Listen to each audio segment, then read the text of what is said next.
السلام عليكم ورحمة الله وبركاته. أعزائي المشاهدين، أتيت لكم اليوم بأفضل قاموس على الإطلاق، قاموس عربي أردو، وهذه هدية لجميع الأصدقاء الذين يريدون تعلم العربية من خلال الأردية أو يريدون تعلم الأردية من خلال العربية. وهو في الحقيقة قاموس مطبوع ويباع ككتاب في الديار الهندية، وهو قاموس يتحصل عليه كل طالب للغة العربية أو كل طالب للغة الأردية.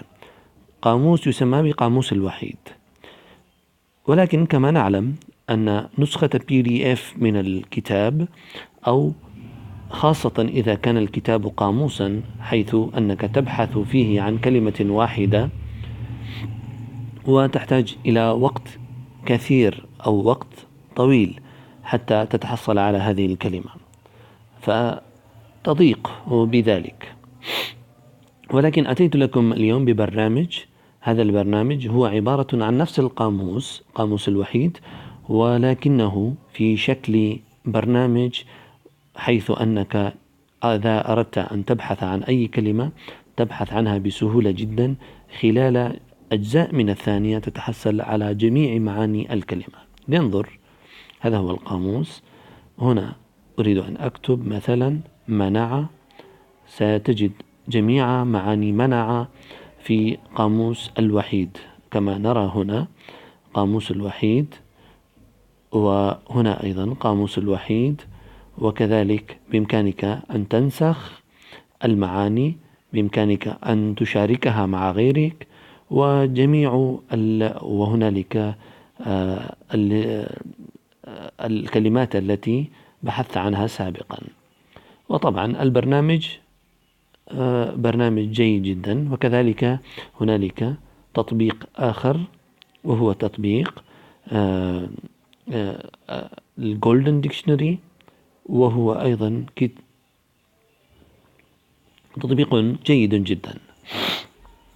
ولكن المشكلة هي أن هذه التطبيقات في حقيقتها بسهولة جدا يمكننا أن ننزلها على أي جهاز أندرويد من خلال بلاي ستور. نبحث في بلاي ستور مباشرة Color Dictionary، وكذلك جوجل أو Gold Dictionary. Color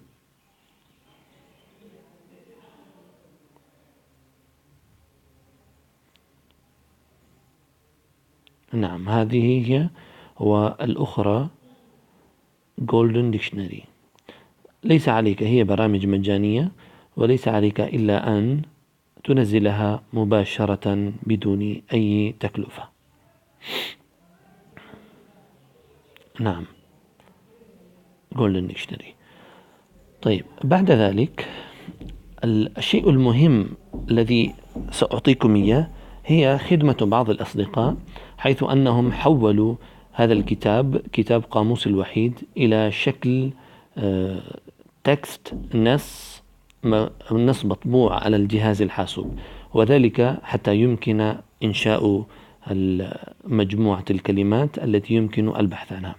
طريقة العمل هي الآن، هي أنك تخزن أولا البرنامجين، البرنامج Color Dictionary و Golden Dictionary في جهازك، ثم تنزل الملفات المرفقة للفيديو في الأسفل. هذه الملفات هي في الحقيقة محتوى قاموس أو قاموس الوحيد. وهنالك طريقة بسيطة يجب أن نتبعها قبل أن نفتح هذين البرنامجين أو حتى أن نعمل بها. نفتح ES Explorer، وكذلك يمكن أن تتحصل عليه بسهولة جدا من البلاي ستور. وبعد ذلك عليك فقط أن تنشئ هذا الملف. تفتح الإكسبلورر، وعليك أن تفتح هذا البرنامج هذا الملف، تصنع ملف جديد وتعمل له rename ثم تكتب فيه هذه الكلمة DICT data، ويجب أن تكون الحروف مماثلة تماما، حيث أن الجهاز لا يمكنه التعرف على هذا الملف إلا إذا كان الاسم مطابقا تماما. وملف آخر أيضا عليك أن تقوم ب new folder، والفولدر الجديد الذي ستسميه سيكون اسمه، سأريك إياه لحظة، نعم هذا Golden Date. فعليك أن تكون أو تنشئ ملفات جديدة، واحد باسم Data والثاني بGolden Date. ثم ستأخذ الملفات المرفقة وهي محتوى قاموس الوحيد وتنسخها جميعها بعد أن تفتح الزب فايل المضغوط، وتجد هذه القواميس الموجودة فيها 6 أو 5 ملفات هذه كلها، ويمكنك أن تنسخها في هذا الملف ثم في الملف الآخر Data وكذلك Golden Data. وبعد أن تنسخها هنا ليس عليك فقط إلا أن تفتح البرنامج وستجد مثل هذا جميع القواميس التي أضفتها، ويمكنك طبعا أن تبحث عن قواميس أخرى بهذا الامتداد وتنسخها في نفس الملف، ثم تضغط على Proceed، تجد أنها تخزن الآن.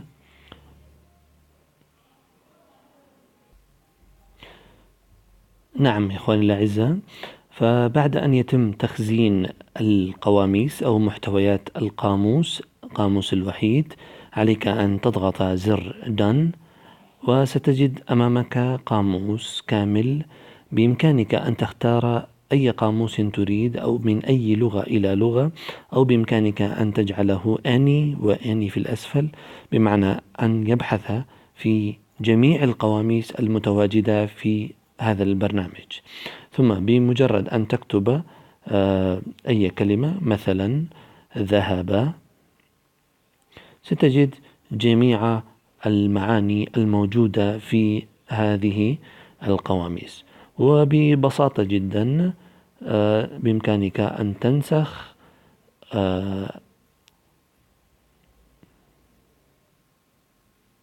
نعم copy text،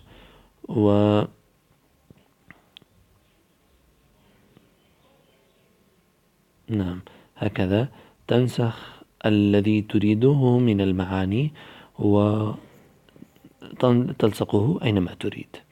وكذلك ستجد القاموس الآخر أيضا قد تعرف على الكلمات، وهنا نبحث مثلا قفالة، نعم تجد جميع المعاني، بنكرنا، بخيل هنا، وجميع المعاني. طيب فقط ملاحظة أخيرة، وهي أن قاموس Color Dictionary هذا لا يمكنه أن يبحث عن كلمات الأردية وإلى العربية، أما Golden Dictionary فيمكنه أن يبحث لك عن كلمات الأردية إلى العربية، وأيضا بالعكس من العربية إلى الأردية. فهكذا ستوفر وقتك وستستفيد من هذه القواميس. إذا أعجبكم الفيديو إخواني الأعزاء، اعمل سبسكرايب، وكذلك تابعونا حتى تجد كل جديد.